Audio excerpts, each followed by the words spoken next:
Let's look at a few examples now where we are coming up with an equation for a sine or cosine function, as opposed to sketching the graph. All right, here, write an equation for a sine function with an amplitude of 3, a period of 4 pi, a phase change of 2 pi, and a reflection in the x-axis. So we should know that we want our answer to look like the standard form of a sine function. Okay, in this case, we are dealing with sine. So our answer should come in the form of y equals a times the sine of b times the quantity x minus c plus d. In order to answer the question, we must determine each of the constants a, b, c, and d that are going to define this particular sine function. Well, let's start off with a. As you guys know, what does a control? A controls the amplitude, and our amplitude is given by the absolute value of a. Now, in this case, we know that we want an amplitude of 3. That means that a has to be equal to the absolute value of 3. At the same time, we also want a reflection in the x-axis. Because we want both of these to be occurring at the same time, that means that a has to be negative as well, meaning that a is negative 3. The negative gives us the reflection in the x-axis. The 3 gives us an amplitude of 3. Okay? Again, note that a is negative due to the reflection in the x-axis. What about b? Well, b influences period. And to calculate the period, we have 2 pi divided by the absolute value of b. Now, notice in this case that we are trying to solve for b. We know what the period should be. The period should be 4 pi. And so what do we do with this 4 pi? We plug it in where we see period. We have 4 pi is equal to 2 pi divided by b. And now we can do out the algebra to solve for b. We'd multiply b over to the other side of the equation and divide by 4 pi. 2 pi divided by 4 pi tells us that b has to equal 1/2. Notice that b is going to be positive. B will only be negative if there is a reflection in the y-axis. Next, let's talk about c. The constant c gives us our phase shift. Phase shift is simply equal to c. Well, in this case, we want a phase change of 2 pi. Therefore, c is going to be equal to 2 pi. And d, well, d gives us our vertical shift. Our vertical shift is equal to d. In this case, we have no vertical shift, therefore d is going to be 0. And once we have identified the constants a, b, c, and d, all we have to do is plug them into our standard form. All right, we end up with y equals negative 3 times the sine of 1/2 times the quantity x minus 2 pi.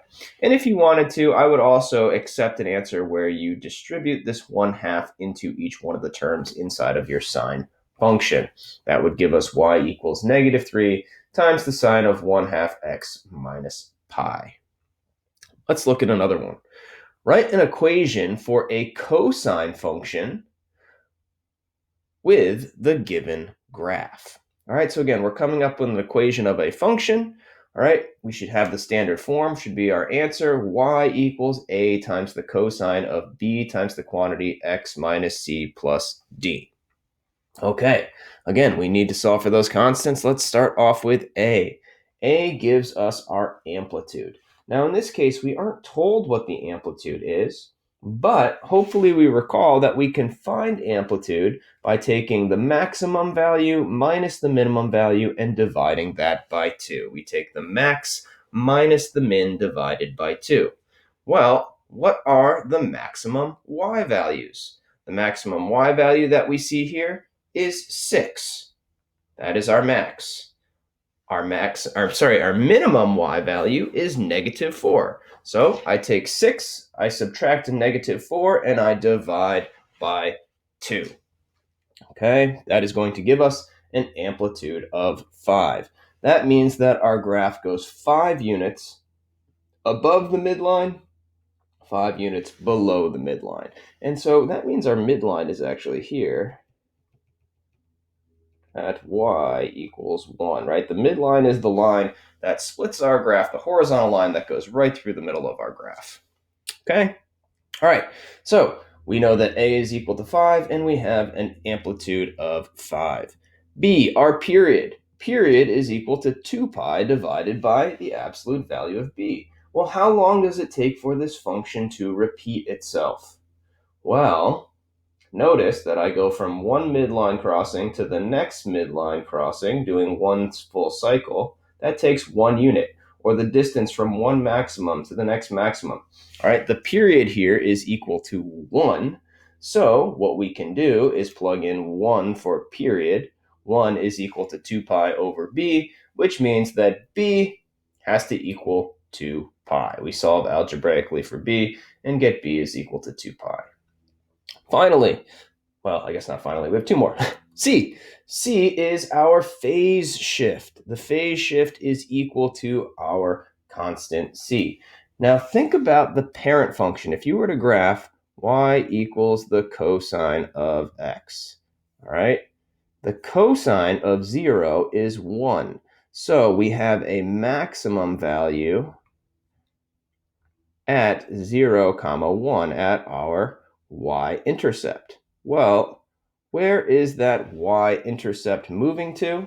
In this case, it is shifting. That maximum value is shifting to the right. And how far did it shift? Well, it looks like 1/4. Therefore, right, each of these are quarter period increments. Therefore, c is equal to 1/4.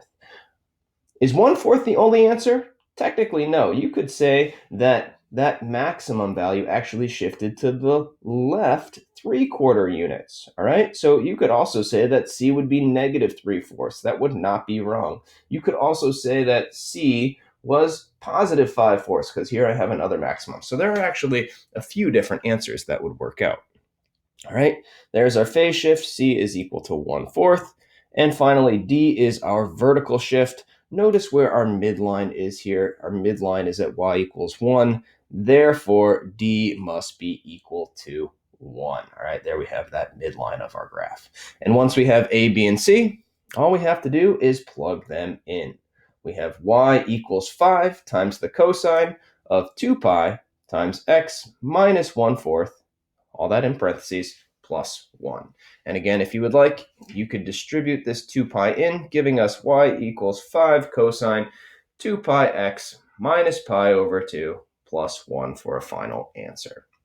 All right, so there is coming up with equations of our sine and cosine functions.